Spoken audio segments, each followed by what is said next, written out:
સુરત શહેરના પાંડેસરા વિસ્તારમાં ગત રવિવારે એક હોસ્પિટલનું ઉદ્ઘાટન થયું હતું, જ્યાં જનસેવા નામની મલ્ટી સ્પેશિયાલિટી હોસ્પિટલની શરૂઆત કરવામાં આવી હતી. જોકે આ હોસ્પિટલ નકલી અને તબીબો બોગસ હોવાનું બહાર આવતા મહાનગરપાલિકાના આરોગ્ય વિભાગ દ્વારા દરોડા પાડવામાં આવ્યા હતા.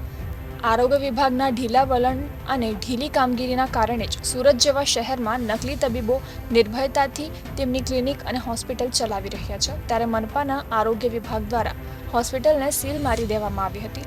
આ સાથે જ માલિકો વિરુદ્ધ નોટિસ પણ ચોંટાડવામાં આવી હતી. જોકે એક દિવસ પહેલા જ હોસ્પિટલના સંચાલકોએ ઓનલાઈન રજીસ્ટ્રેશન કરાવવા માટેની પ્રક્રિયા હાથ ધરી હતી.